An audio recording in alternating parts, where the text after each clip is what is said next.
Welcome to DS Dhamaka.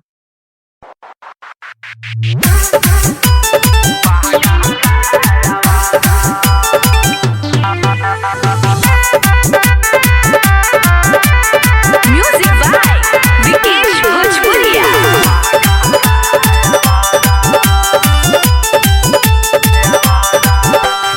पढ़े जा बजानी त देखी के करेला इशारा एगो पागला आवारा। पढ़े जा बजानी त देखी के करेला इशारा एगो पागला आवारा। काम धंधा कहरे नाही लफुआ बाटे बारा। पढ़े जा बजानी त देखी के करेला इशारा एगो पागला आवारा।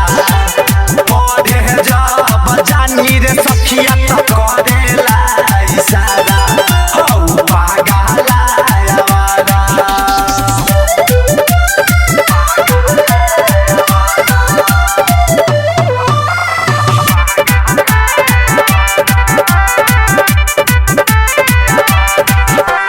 कहेला सुन जान हो ऐसे नहीं तर पाव का बाटे तोहरा मन में सच सच हमके बताव।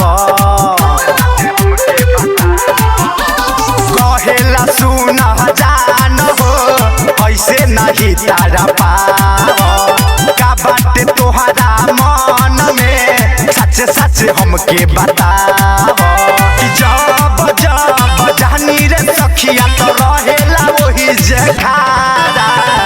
पढ़े जा बजानी त देखी के करेला इशारा एगो पागला आवारा।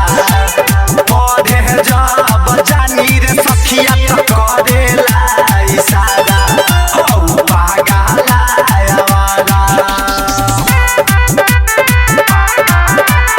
Music by Vikesh Bhojpuria.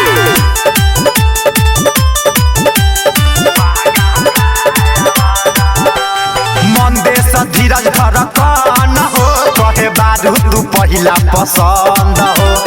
Rajan रसीला सरोज के जिंदगी भइल बाटे झंड हो। मंदेश धीरज धड़कन हो कहे बारू तू पहिला पसंद हो। मनीष नीचन दान के जिंदगी भइल बाटे झंड हो। अशोक दिलदार यारवा को दिल गइल हारा।